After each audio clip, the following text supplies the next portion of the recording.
Hola, on se retrouve aujourd'hui dans cette nouvelle vidéo qui dit rentrée, nouvelle vie, dit nouveau projet. Pour ceux qui ne le savent pas et qui me découvrent aujourd'hui, d'ailleurs je vous invite à me suivre juste là, j'ai écrit mon premier roman. Je l'ai envoyé à des maisons d'édition et pendant ce délai d'attente, parce que ça peut être assez long, je commence un nouveau projet d'écriture, un nouveau roman. Et qui dit commencer un nouveau projet d'écriture dit prologue.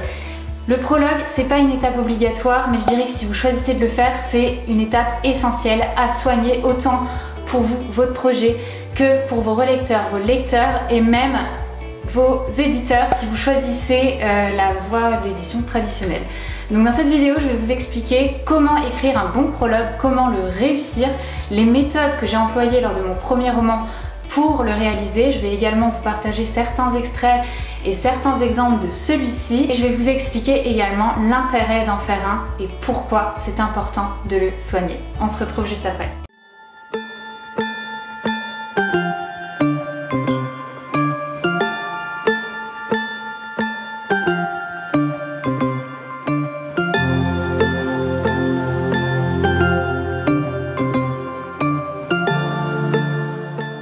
Déjà pour commencer, le prologue, qu'est-ce que c'est? Le prologue, c'est tout simplement l'introduction de votre ouvrage, le début de votre histoire, mais avant le premier chapitre. C'est ce qui introduit le décor, on plante le décor, on plante l'intrigue, on plante les personnages, on installe la scène pour la faire découvrir petit à petit au spectateur, entre guillemets, mais ici c'est le lecteur ou l'éditeur si votre projet vient tout juste d'être envoyé. Et en fait, ce prologue va permettre en fait au lecteur de tout simplement être immergé dans votre monde, de ce que vous voulez, avant qu'on commence les hostilités entre guillemets. Ça permet de présenter globalement le ou les personnages principaux, de commencer à présenter l'intrigue et les premières questions posées.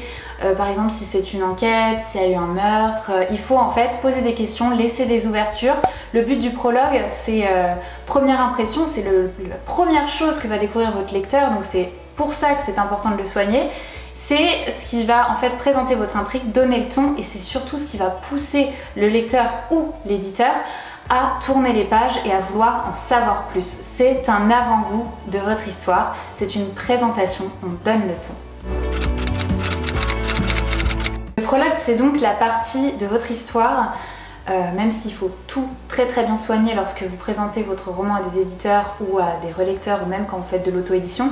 Cette première partie, c'est le plus important à faire relire, à réécrire, à relire à fond, à soigner, à corriger les fautes, le style, à reprendre, même à remanier au niveau des questions posées, au niveau de l'intrigue, au niveau de la présentation du personnage principal si c'est un narrateur ou des personnages principaux, du monde dans lequel vous allez immerger votre lecteur. C'est énormément à soigner parce que, comme je vous le dis, la première impression est toujours la bonne et le prologue en fait c'est la première chose, un petit moucheron, que va lire en fait votre lecteur.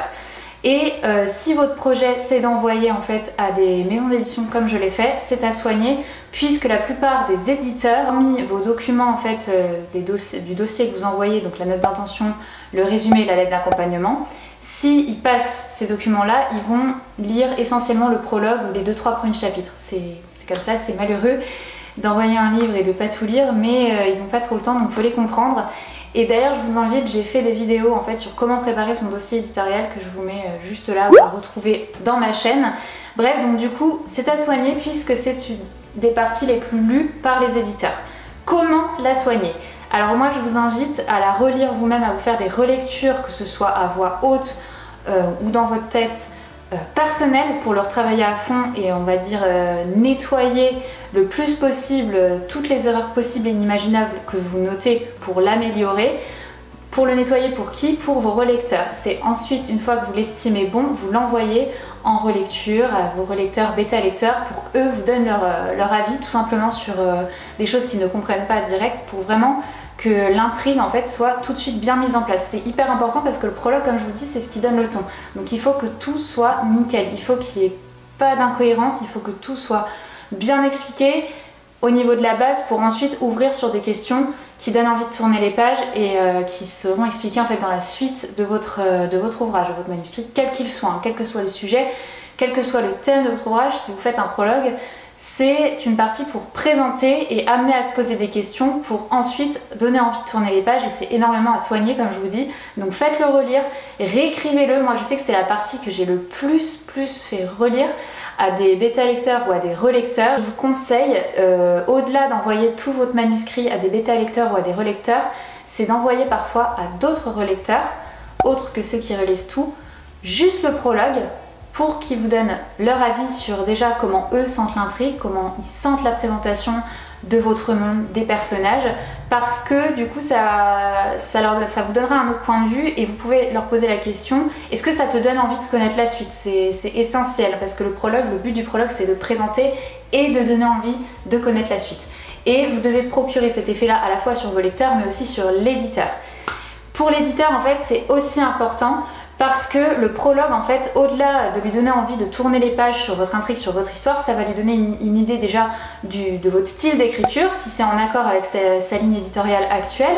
Ça va lui donner aussi une idée des sujets qui vont être abordés, si c'est aussi en accord avec ce qu'il a l'habitude de publier ou pas, ou si c'est ce qu'il a envie d'introduire dans sa ligne éditoriale. Ça va lui donner aussi une idée en fait de l'intrigue en général, parce que de toute façon, il aura en arrière tous vos documents qui présenteront le manuscrit en général, et ça va lui offrir en fait une visibilité de comment l'intrigue et votre monde est présenté et comment c'est amené, pour ensuite l'envoyer sûrement en comité de lecture, apprendre à connaître mieux votre ouvrage, votre dossier. Donc voilà, le prologue c'est un peu un document supplémentaire de votre dossier éditorial pour présenter votre œuvre. Voyez le prologue comme un point d'ancrage et de démarrage de vos idées. Moi je sais que je compare le prologue à une scène de théâtre ou à un cirque. En fait le prologue, si vous voulez, c'est soit on monte le chapiteau, soit on monte la scène de théâtre avec les gradins, avec tout ça, pour que le spectateur soit bien installé, pour qu'il y ait déjà les bases du monde dans lequel vous allez l'immerger, et qu'il commence en fait lui-même à s'imaginer qu'est-ce que vous allez lui raconter. Tout en étant bien, tout en étant confortable, il faut en fait le prologue poser vos bases, poser votre monde pour mettre à l'aise avec une base de réel votre lecteur, pour qu'ensuite vous puissiez l'emmener sur des pistes qu'il n'imagine même pas. Mais il faut qu'il puisse quand même à la fois entrevoir certaines choses pour éveiller sa curiosité. Voilà, le but de votre prologue, c'est de présenter et aussi d'éveiller la curiosité de votre lecteur. Donc pour cela, pour éveiller la curiosité de votre lecteur et lui faire déjà se poser des questions, il faut rentrer assez vite dans le vif du sujet de votre histoire et de votre intrigue. C'est-à-dire qu'il faut présenter les lieux, le personnage, quelles questions sont amenées dès le début, pourquoi le personnage en fait a le mérite de raconter cette histoire, qu'est-ce qui lui est arrivé, d'où vient-il, où se situe-t-il maintenant, vers quel monde il va, ou alors par exemple si vous voulez juste présenter le monde en fait dans lequel vous allez faire évoluer vos personnages, déjà vraiment expliquer comment ce monde fonctionne, est-ce qu'il y a des humains ou pas, comment s'expriment-ils, comment vivent-ils. Moi en fait dans le prologue de mon premier roman, c'est l'histoire en fait d'un jeune homme qui est avocat d'affaires, qui est totalement torturé par le décès de son ex-petite amie, qui part voyager en Nouvelle-Zélande. Donc déjà en fait il raconte pourquoi il part voyager en Nouvelle-Zélande, qu'est-ce que lui procure en fait cette torture qu'il a à l'esprit, vers quoi il va, pourquoi il part, d'où vient-il. En fait il y a toute une introspection personnelle qui est présentée pour en fait présenter à la fois le contexte extérieur du personnage, parce qu'en fait quand le prologue démarre il est à l'aéroport, et à la fois en fait quelles sont les raisons qui le poussent à partir, qu'est-ce qu'il va chercher en Nouvelle-Zélande. Et on a à la fois en fait plusieurs ouvertures. On a à la fois l'ouverture du voyage avec le voyage en Nouvelle-Zélande, qui va sûrement pousser certains lecteurs à vouloir continuer pour découvrir à travers les yeux du personnage ce pays-là. Et le deuxième point d'ancrage et d'ouverture pour ce prologue que j'ai réalisé pour mon premier roman, c'est en fait la question de sa responsabilité sur le meurtre ou non de son ex-petite amie, parce qu'il avoue à demi-mot au lecteur dans le prologue ne pas y être pour rien et souffrir d'hallucinations. Donc voilà, là on a même une grosse ouverture sur la question de la folie. Le lecteur va se demander est-ce qu'il est vraiment fou ou pas, est-ce qu'il a vraiment commis ça, pourquoi, quelles sont les raisons. Et ça fait un deuxième éveil, une deuxième ouverture. On va avoir envie, au-delà de connaître son voyage et le déroulé de son périple, savoir en fait s'il a vraiment fait ça, s'il est vraiment fou et pourquoi. Et donc du coup en fait voilà le but d'un prologue. Je vous invite à faire le vôtre et à poser vos propres questions à votre manière peu importe le temps et le point de vue que vous employez ou les personnages. C'est le but, comme je vous le dis, c'est poser des questions, c'est poser les bases et poser les questions à la fois pour en fait donner envie de tourner les pages. Je me répète, mais voilà le but du prologue. N'hésitez pas, à titre d'exemple, de reprendre en fait des œuvres que vous estimez communes à votre projet d'écriture, à les lire et à lire bien les prologues en fait pour vous rendre compte comment l'auteur présente son monde, ses personnages et son intrigue, comment il l'amène à se poser des questions, et ça va vous donner en fait des idées de tout simplement de structure. Je ne vous dis pas de copier, mais seulement de vous inspirer de la structure et de la méthode pour amener les choses. Et moi je sais que je l'ai fait en regardant certaines œuvres pour voir en fait comment juste l'auteur en fait travaille, tout simplement. C'est s'inspirer d'une méthode de travail. Je ne vous dis pas de piquer les idées de quelqu'un d'autre, surtout pas. C'est juste en fait s'inspirer, en fait vous allez le voir entre les lignes, à force d'écrire on le voit ces choses-là, comment en fait l'auteur a amené son intrigue. D'ailleurs, au sujet de la présentation de vos personnages, je vous invite à télécharger via le lien en barre d'infos des fiches personnages que j'offre gratuitement pour construire vos personnages, et cela va aussi vous aider, je pense, dans l'écriture de votre prologue, puisque l'on présente les personnages, ça dépend mais assez souvent, dans celui-ci, puisque la présentation des personnages c'est une base, savoir d'où ils viennent, etc.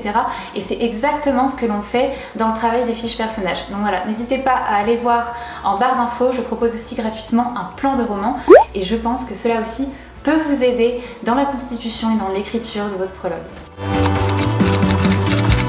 Alors maintenant, je vais vous parler d'une méthode d'écriture pour réussir, améliorer et enrichir votre prologue. En fait, le but, c'est d'écrire celui-ci. Donc, il faut déjà l'avoir écrit et avoir déjà bien travaillé dessus.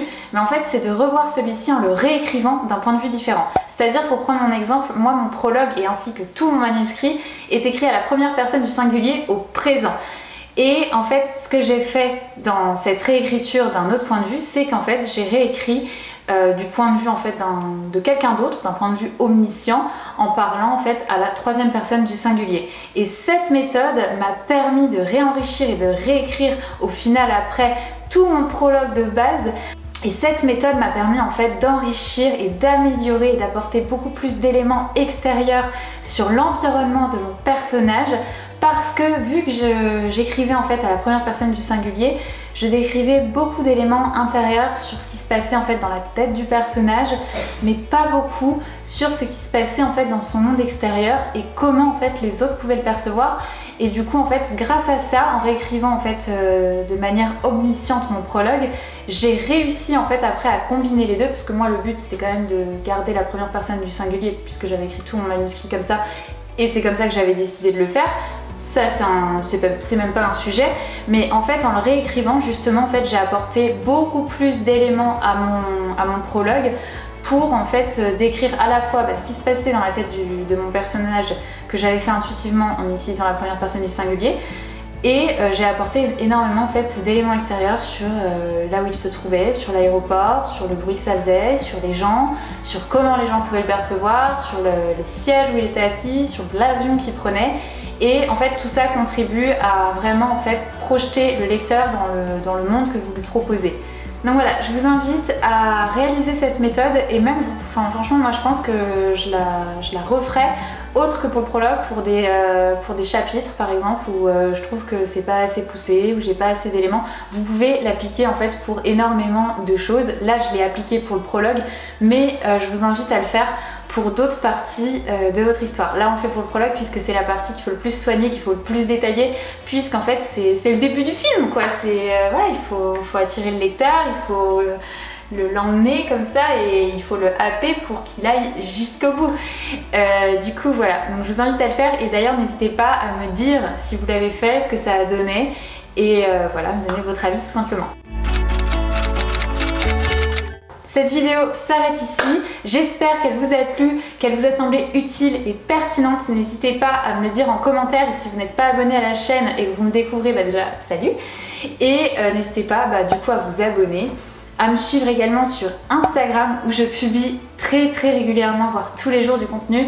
J'échange aussi beaucoup en message privé avec les personnes qui me suivent sur ce compte. Donc si ça vous dit en fait de venir parler avec moi, bah go quoi. Et du coup voilà, à la prochaine pour une prochaine vidéo.